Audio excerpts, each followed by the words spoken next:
Hello everyone, in this video I just want to give a review to the PlayStation 5 console, which I've been playing for some months now, and I just want to give it a review since I have the box still. I want to get rid of the box, and this is a amazing console. I just have to talk about it. So, PlayStation 5, I got the one with the God of War Ragnarok, and it has the disc version. I would recommend getting the disc version because you can still find a lot of PlayStation games, even on cheap sales, so highly recommend getting the disc version over just the media only version. But this console is next generation. I've been a PlayStation player for many years, dating back to PlayStation 2. PlayStation 3 was really when I got huge into PlayStation, as like all the Call of Duty games, playing with friends, all that kind of stuff. And then I graduated to the PlayStation 4 and now PlayStation 5. And the differences are pretty large. Now, the differences from like PlayStation 2 to 3, I think was like one of the largest in any type of console. But the upgrade to 3 to 4 was, most of the games that ran on PlayStation 4 could probably run on PlayStation 3. From my experience, what I've seen, and even some of the PlayStation 5 games could probably run on PlayStation 3, but the jump from 4 to 5 was massive. The reason being, some of these games are actually crazy with what they can accomplish, like ray tracing, 4K 60. This even says it can go up to 4K 120.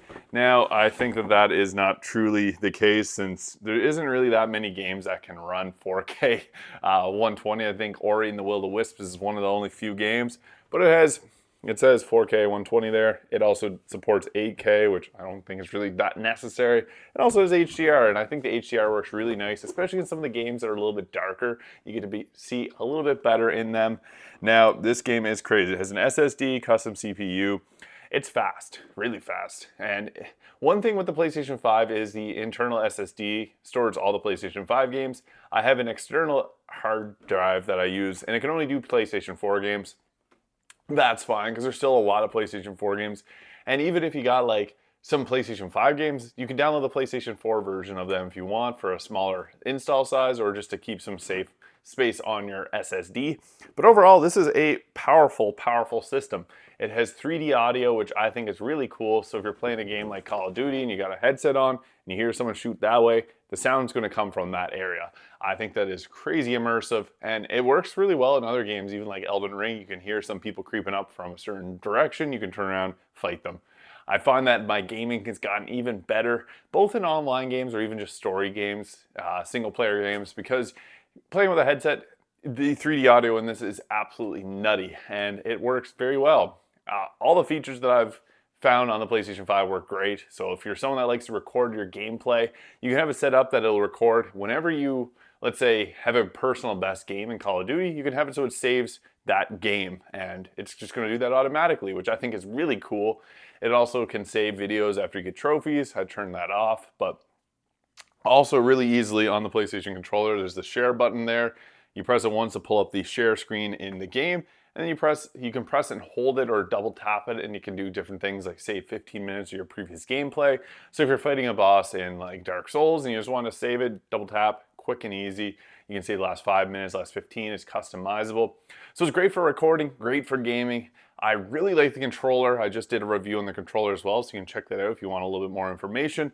The adaptive triggers are a huge selling point. I find that to be, this has got to be one of the best controllers out there right now. It's so much fun.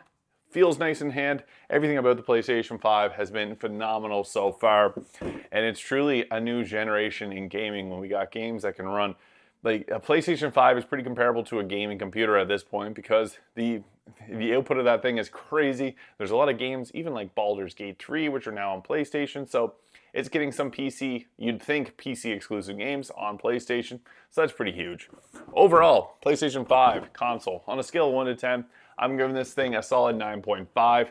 Huge ups to PlayStation for making this a much better, I would say a much better experience than PlayStation 4. My PlayStation 4 sounds like a jet engine taking off anytime I play any game.